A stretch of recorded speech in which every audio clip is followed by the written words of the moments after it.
moo tax ma ne la kilifa bu dul wax dëgg il faut savoir à quoi s'en tenir moo tax nga ne ma dëkk bi nii la tëddee ma ne la may mun a dëkk bi moo mimi.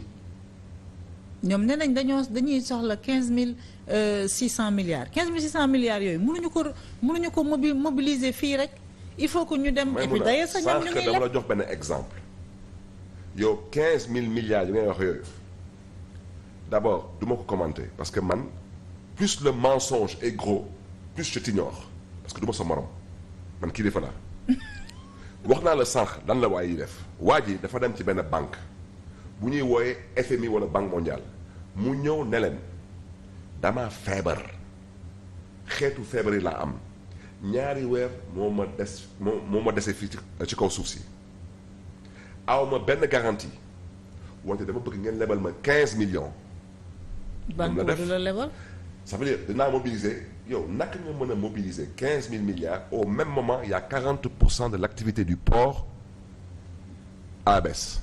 Et le port est la première source d'entrée de revenus de l'État du Sénégal ndax sa télé sa cuune sa dóor marteau nga taxaw il y a 700 personnes qui ont perdu leur emploi 700 waaye yow maintenant dama lay laaj activité port su wàññeeku de 40% naka nga mën a mobiliser 15 000 milliards sous fonds propres. alors que port mooy générer 90% presque des recettes douanières. mais est-ce que Mimi mën na jàkkaarloo ak Sénégalais wax leen dëgg.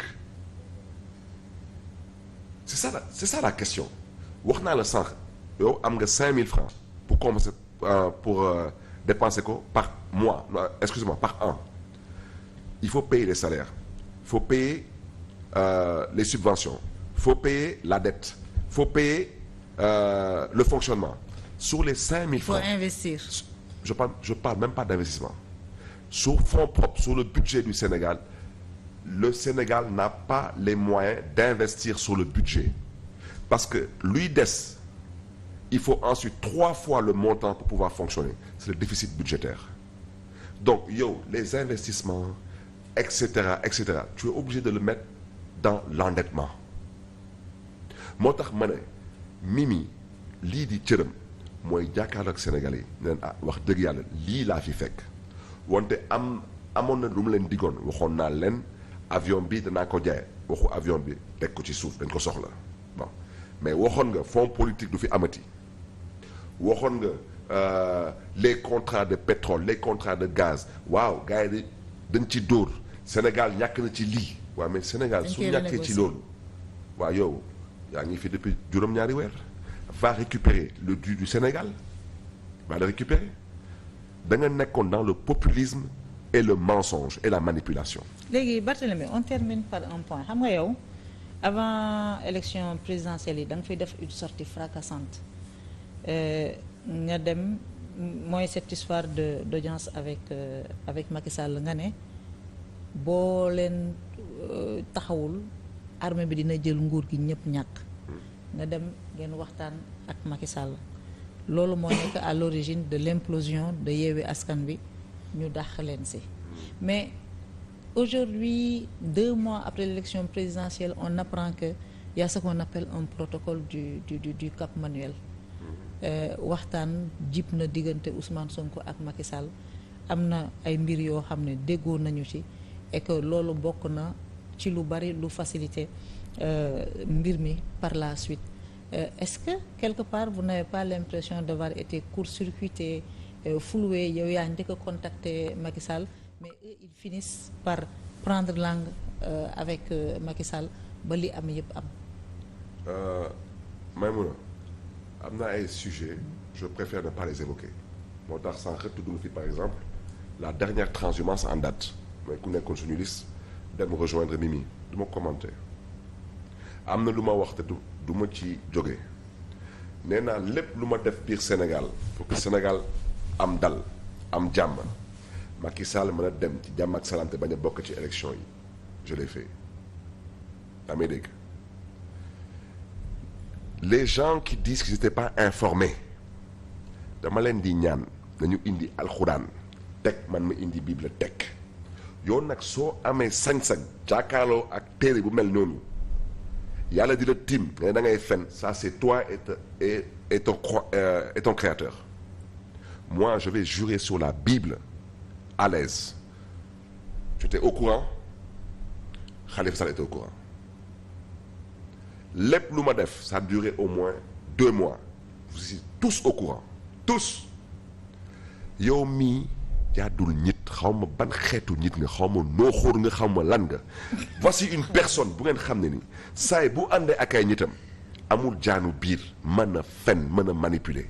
il fait pitié moo tax ma ne la c'est une pourriture du moment mais une pourriture mais à un moment donné mais oto mbalit dina jàll on va s'en débarrasser c'est une pourriture.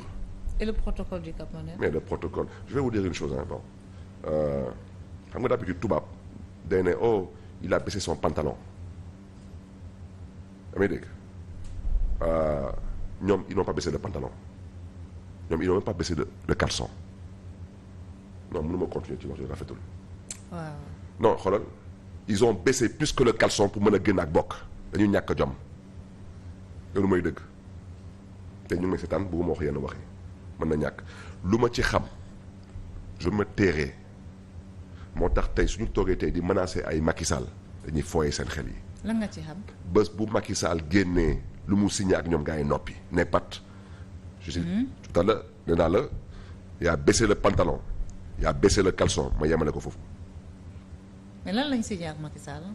mais amul solo ils sont au pouvoir loolu indiwuñu fi ñoom nañ ñu wax lan lañu fas yéene def ba génnee Sénégal ci ndóol bu mu nekk nii. mais ñoom ñun tamit am mandat ci ñoom naan dañuy traduire Macky Sall Fadilou Keita naan Macky Sall bu duggee ci dëkk bi dañ koy jàpp. c'est qui ce gars. non mais Barthélémy nag mënoo nekk ci réew mi nga naan man c'est qui ce gars là yow tamit. non mais pour que ñi taxaw nekk Macky Sall su ñëwee dañ koy traduire. bu duggee ci dëkk bi dañ koy jàpp am na ñuy def campagne. moom ministre lan la moom. non Fadilou Keita c'est le DG de la CDC caisse de dépôt et de consignation mais du moom rek bari na Arona Coumba Ndoffène ñu ngi bëgg a imputer à Macky Sall la responsabilité des 83 morts bari na ñoo xam ne ñu ngi yëkkati wax boobu naan Macky Sall dañ ko war a juger il doit répondre de ses actes même Ousmane Sonko sax day brosser loolu s'ils ont signé avec Macky Sall xanaa ñoom ñoo du respecter seen part du contrat. lan la fi Pierre Goudiaby Atepa waxoon da ngeen delluwaat ngeen xoolaat archive yi ils sont sortis avec bu leen ma wax la waaye. non waxal non amul solo parce que en fait mënu ma ko waxee ci wolof. wax ko ci français ñu traduire. mais ils sont sortis avec la queue entre les jambes comme c'est en français ils n'ont pas baissé le pantalon ils n'ont pas baissé le caleçon ils ont baissé le string pour sortir ok loolu mooy dëgg. Soi-disant guerrier, soi-disant on négocie avec personne, soi-disant dama ne on vous a réduit à votre plus simple expression pour ngeen mën a génn c'est tout vous n'avez aucun mérite. mais balaa may dee su ma duggee ci kaso bi dëkk bi ingouvernable tu as fait 8 mois là-dedans ba la Macky Sall doon génn Sénégal pare woon nañ ci yow il faut arrêter moo tax sànq mën na la ay waxu Amadou Ba mais Macky tamit ci la bokk. Macky. mais parce que booy bi daf leen di noggatu di leen di napp di naan seen fit di leen di xoqatal mais Macky mais yow ci dëkk normal laa wax man de Barthélémy Dias président du Sénégal dinaa la wax ñaar dina am l'article 80 offense au chef de l'État day tëb parce que je considère que chef de l'État institution la nit ñi am nañ droit di ko critiquer c'est normal. waaw mais ci yar. non ma ñëw. dans le respect de son statut. oui mais j'arrive. ah. wante ku fi fen danaa la tëj kaso. yow boo nekk. il y aura un article spécial pour les menteurs et les manipulateurs. que pour eux. ah bon? mais parce que imagine-toi une minute un menteur et un manipulateur de par ses actes il y a eu 83 morts Maïmouna 83 morts Auchan ñaata Auchan lañ fi yàq.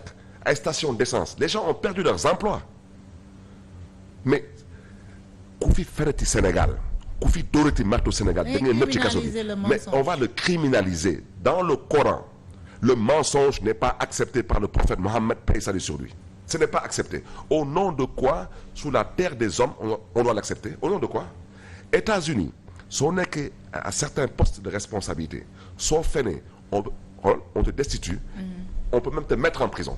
on t'accuse d'avoir trahi ton serment. yow nga nekk fii di fen bëgg ko def yoonu tool mooy. à Dakar Amadou Ba se retire pour renforcer davantage la coalition avec Sàmm Sa Kàddu. waaw mais lu ma mën a sàkku ci Amadou Ba mooy na gën a fësal loolu parce qu'il y a beaucoup de gens qui n'ont pas encore entendu. Ah bon? waaw noo gën a fësal.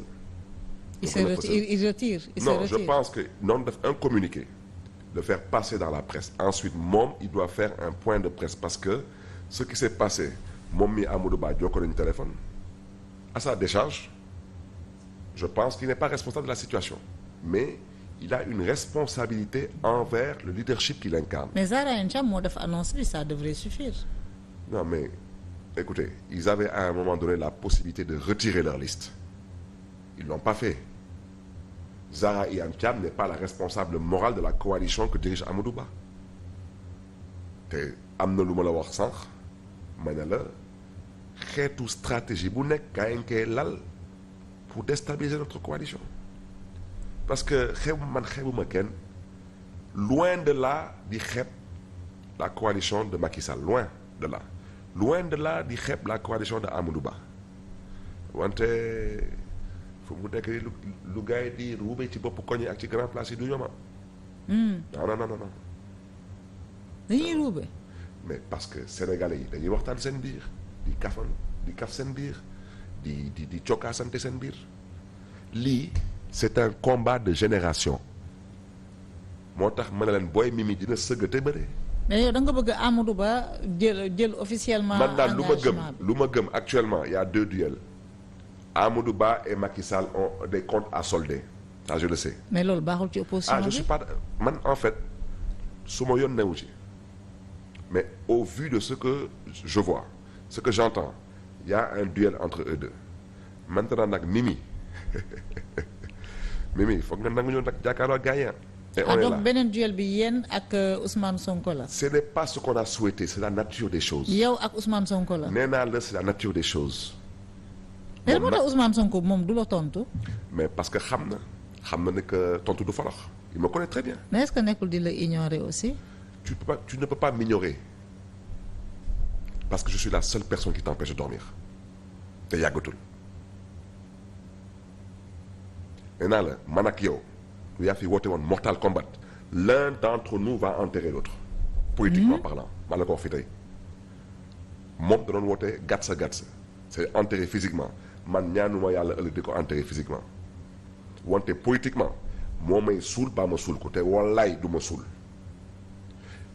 Il a gagné une bataille il peut en gagner une deuxième il gagnera pas la guerre. ah présidentielle moom da leen tàllal moom. il gagnera pas la guerre. non présidentielle moom Ousmane Sonko da leen tàllal. waaw mais avec la complicité je suis désolé de le dire avec la complicité de Macky Sall. te Macky may dégg non dafa nank ne man du ma tooñ kenn. Macky sait très bien ce qu'il a fait pour eux Macky le sait moo tax su may dégg fi ñu ne ay waxu haute cour de justice yéen bés bu Macky di ubbi gémmiñam 30 secondes amatu leen benn crédibilité Sénégal. te damay ragal xam nga nag waa Pastef ñoom bu ñu gajee dañ koy fësal. président législative yi. boo leen caaxaanee ba waa Pastef gaje ko. dootoo leen xëñ ci réew mi dootoo leen wax ci réew mi. dinaa la wax dara est-ce que mën naa la baaxee dara. Abdoulaye Wade bu muy commencé di génn ci xolu Sénégalais yi toogoon na fii 8 ans te lu tax Abdoulaye Wade génn ci xolu Sénégalais yi c'est parce qu'il y avait ce projet de révolution monarchique ak doomam surtout avec les élections locales yu 2009 yaa may dégg tey Maïmouna nous sommes dans une situation qui nécessite beaucoup de sagesse de lucidité. Gis nga président Abdoulaye Wade bu muy commencé di chuter 8 ans président Macky Sall bu muy commencé di chuter 6 ans amee dégg ñoom ñëpp vers la fin mais ñoom lu ñu réussir en 8 ans et en 6 ans Mimi l'a réussi en 7 mois ça veut dire en 7 mois il a commencé à installer le doute dans la tête de la plupart des gens qui ont même voté pour lui est-ce que yaa ngi may dégg moo tax ma ne la lu am ba am soo duggee sa Dakar Arena bi na nga ko déggee noonu c'est le bilan de Macky Sall si yaa ngi may dégg soo duggee ci Dakar Arena boobu na nga ko déggee noonu ba Ablaye Wade di daanu il a amené 1 million de personnes sous la VDN bu muy daanu il n'a vu que du feu avec moins de 35%. Macky Sall bii bu muy daanu c'était des meetings à l'américaine, des méga meetings. Il n'a vu que du feu bu muy mais parrainage ay 4 millions. waaw maintenant yow comme yow ne nga yow dëbbkatu ndox nga ay dëbbal sa ndox dama la alana rek. parrainage ay 4 millions la dama ne mobilisation du feesal ay biir mobilisation du faj ay sénégalais faluñu la pour ngay mobiliser. On s'en tamponne royalement de ton show et de ton cirque. Les gens partent au cirque, c'est pour se défouler parce qu'ils partent au cirque pour observer.